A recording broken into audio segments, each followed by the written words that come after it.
Hi అండి. Welcome to my channel. అయితే AP ఉద్యోగులకి, పెన్షనర్లకి ఇప్పటి వరకు జమ అయిన బకాయిలు, ఇప్పటి నుంచి జమ కాబోయే బకాయిల గురించి అయితే ఈ వీడియోలో డీటెయిల్‌గా అయితే తెలుసుకుందాం. మీరైతే వీడియోని ఎక్కడా కూడా స్కిప్ చేయకుండా ఎండ్ వరకు అయితే చూసేయండి. వీడియో నచ్చినట్లయితే తప్పకుండా లైక్ చేయండి, షేర్ చేయండి. ఇక పీఎఫ్ లోన్ గతంలో అప్లై చేసిన వారికి నిన్న నుంచి జమ అవుతున్నాయండి. ఒకసారి గమనించండి. ఇక ఏపీజీఎల్ఐ ఫైనల్ పేమెంట్ అమౌంట్స్‌కు సంబంధించి ఏపీజీఎల్ఐ వెబ్‌సైట్ క్లోజ్ కాకముందే ఎవరైతే ఫైనల్ పేమెంట్స్ కొరకు ప్రపోజల్స్ ఏపీజీఎల్ఐ ఆఫీస్‌కు పంపి ఉన్నారో వారివి మాత్రమే ప్రాసెస్ చేసి సిఎఫ్ఎంఎస్‌కి పంపబడాయండి. సిఎఫ్ఎంఎస్‌కు పంపబడినవి మాత్రమే ప్రస్తుతం అయితే జమ అవుతున్నాయి. గమనించండి. చాలామంది మాకు జమ కావడం లేదు, కొంతమందికి జమ అవుతున్నాయి అన్నట్టు కామెంట్ చేస్తున్నారు. ఇది విషయం అండి. ఇక జూలై 2023 నుండి ఏపీజీఎల్ఐ సైట్ క్లోజ్ చేయడంతో మనం ఈ విధంగా పేమెంట్స్ ప్రపోజల్స్ పంపినప్పటికీ వాటిని ప్రాసెస్ చేయలేదండి. సిఎఫ్ఎంఎస్కు పంపబడలే తర్వాత ఇక నూతన వెబ్సైట్ ఓపెన్ అయిన తర్వాత అవి ఆన్లైన్లో తిరిగి అప్లై చేసుకోవాల్సిందిగా సమాచారం. ఈ విధంగా అయితే ఏపీజీఎల్ఐలు ఏవైతే అంటే క్లోజ్ కాకముందు ఉందో వాటిని మాత్రమే సిఎఫ్ఎంఎస్కు పంపబడి అవి మాత్రమే జమ అవుతున్నాయండి. ఎవరు కూడా కంగారు పడని అవసరం లేదు. మిగిలిన వారికి కూడా అతి త్వరలోనే జమ అవుతాయండి. ఇక అదేవిధంగా జీపీఎస్ అమౌంట్ కూడా జమ కావడం జరిగిందండి. కొంతమేర మెడికల్ బిల్లులు కూడా జమ కావడం అయితే జరిగింది.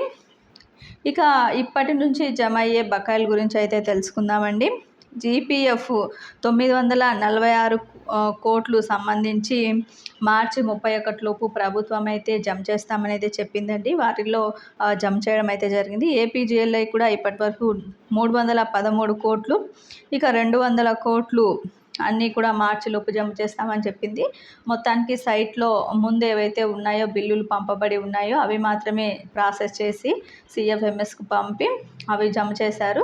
మిగిలినవి కూడా జమ చేస్తారండి. ఇక టీఏడిఏలు 257 కోట్లు అవి కూడా మార్చిలోపు జమ చేస్తామని చెప్పినప్పటికీ కూడా ప్రభుత్వం అయితే డిఏలు అయితే జమ చేయలేదండి. డిఏ అరియర్స్ ఎక్కడా కూడా జమ అయినట్టు మనకైతే ఎక్కడా కూడా సమాచారం అయితే లేదు.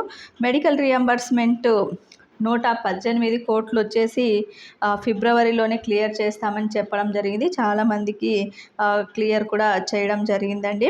ఇక సరెండర్ లీవ్ బకాయిలు కూడా చాలామంది అయితే అడుగుతున్నారు. దానికి సంబంధించి సపరేట్గా వీడియో కూడా చేయడం జరిగింది. ఒకసారి వాచ్ చేయండి, మన ఛానల్లో అయితే ఉంది.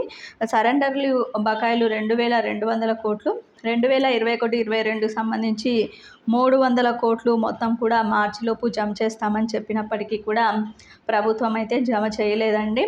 ఎందుకంటే ఆ బిల్లులన్నీ కూడా 2024తో రావాలి కాబట్టి మొత్తం బిల్లులన్నీ కూడా క్యాన్సిల్ అయ్యాయి. అవి మళ్ళీ కూడా రీఅప్లోడ్ చేసి డీడీఓ గారు అదంతా ఎస్టీఓ గారు డీడీఓ గారు అయితే చూసుకొని మొత్తం మళ్ళీ అప్లోడ్ అయితే చేయాల్సి ఉంటుందండి. కాస్త సమయం అయితే పడుతుంది. అవి కూడా ఏప్రిల్లో బహుశా జమ అయితే కావచ్చు.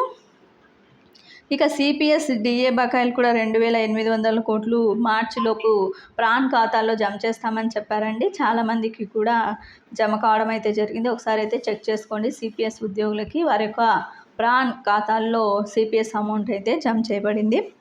ఇక పెన్షనర్స్ గ్రాట్యుటీ బకాయిలు 200 కోట్లు కూడా మార్చిలోపు జమ చేస్తామని చెప్పినప్పటికీ కూడా ప్రభుత్వం ఎక్కడా కూడా గ్రాట్యుటీ అమౌంట్ జమ కాలేదండి. ఇక సిపిఎస్ డిఏ అరియర్స్ 1200 కోట్లు పెన్షనర్స్కి, 900 కోట్లు సిపిఎస్ జూన్ 2024 లోపు అయితే క్లియర్ చేస్తామని అయితే చెప్పిందండి ప్రభుత్వం. ఇక పిఆర్సి అరియర్స్కు సంబంధించి 7500 కోట్లు 16 ఇన్స్టాల్మెంట్స్లో ఇస్తామని చెప్పి దానికి సంబంధించిన జీవో అయితే ఇంకా ఇవ్వాల్సి అయితే ఉందండి. ఈ విధంగా అయితే ప్రభుత్వం క్లియర్ అయితే చేస్తున్నట్లయితే చెప్పింది. మొత్తానికైతే డిఏ అరియర్స్ అవన్నీ కూడా మే జూన్లో అయితే ఎక్స్పెక్ట్ చేయొచ్చండి. ఇప్పుడైతే ఎక్స్పెక్ట్ చేయడానికి అయితే లేదు. ఇప్పుడు సరెండర్ లీవ్ బకాయిలు కానీ ఈ విధంగా ఇవైతే జమ అవుతాయండి. డిఏ అరియర్స్ మాత్రం కాస్త లేటుగానే జమ అవుతాయి. చాలా బకాయిలు అయితే ఉన్నాయి.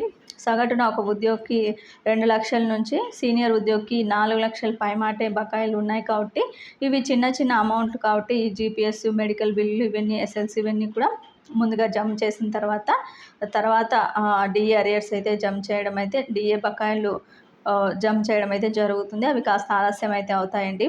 మొత్తానికైతే ఏప్రిల్లో అయితే ఎస్ఎల్ సరెండర్లు బకాయిలు అయితే పేమెంట్ జరుగుతుందని అయితే ఆశించవచ్చు. ఇక మిగిలిన బకాయిలన్నీ కూడా మేలో అయితే ప్రభుత్వం క్లియర్ చేస్తాము, కొన్ని జూన్లో క్లియర్ చేస్తామని ప్రభుత్వం చెప్పిన షెడ్యూల్ ప్రకారం అయితే విడుదల చేస్తుందండి. ఇది ఇప్పటి వరకు ఉన్నటువంటి లేటెస్ట్ అప్డేట్.